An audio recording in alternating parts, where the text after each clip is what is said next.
Sumainyang kapayapaan. Ang pagtugon ninyo sa aking panalangin ay isang kagalakan sa akin. Pag-awit ninyo at papuri sa aking harapan ay napaka talinhaga ng mga awitin ninyo na aking naririnig na nakakarating doon sa aking pahit. Gaano man kalayo, milya-milya man ang layo aking mga. Subalit ang lahat ng ito ay umaalingaw sa buong sanglibutan. Yan ang nararapat. Ganapin ang aking mga nilikha. Yan ang aking mga pangarap. Tanggapin at ganapin sa araw-araw ng inyong mga upang akong siyawi ay laging kasama ninyo sa inyo. Ako nawa ang manahan sa mga puso't kalooban at akong siyawi ang mamahala ng inyong mga buhay. Dahil nakapitiyak kayo ang inyong mga kapatid.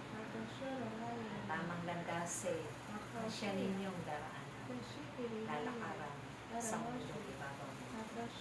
Kailanman ay walang kabiguan sa piling nila.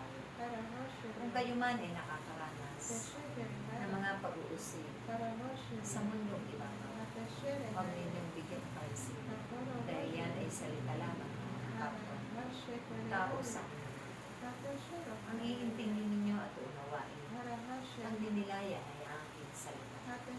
Salita ko na bubuhay ang inyong mga namatay na pananampalataya. Magpapatibay ng inyong pananampalataya at pagtitiwala sa akin. Ito rin ang magbibigay pag-asa, magbibigay buhay dun sa mga pinanghihinaan ng loob. Lalo na kung nakakaranas kayo ng mga mahigpit na pagsunod sa inyo. Ito ang magpapagaan. Ito ang magdadala sa inyo sa aking piling, na aking salita, katuruan, at makapangyarihan. Kailanman ay hindi kayo malilinlang. Hindi kayo magagapilihan. Sila man ay makapangyarihan.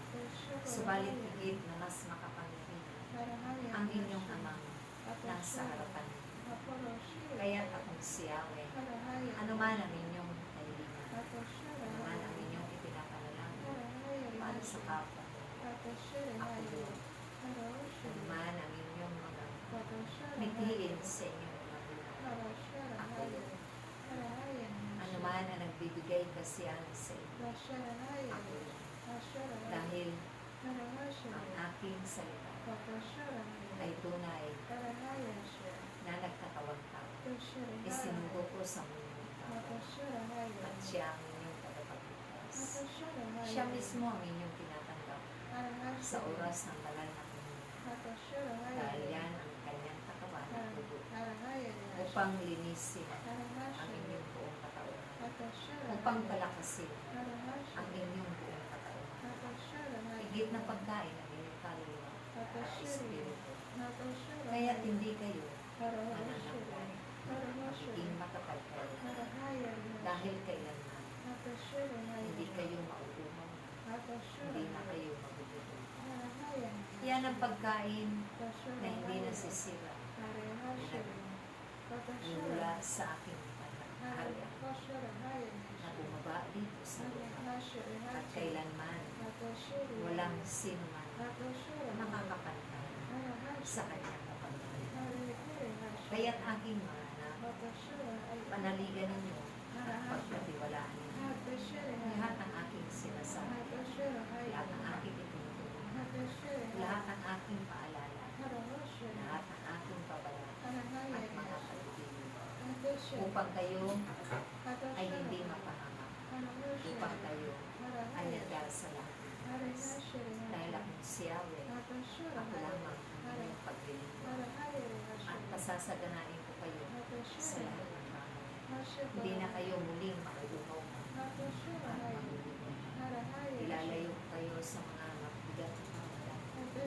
Ano man ang inyong mga sulit, ako yun. Ano man ang inyong mga sakit at karamdaman,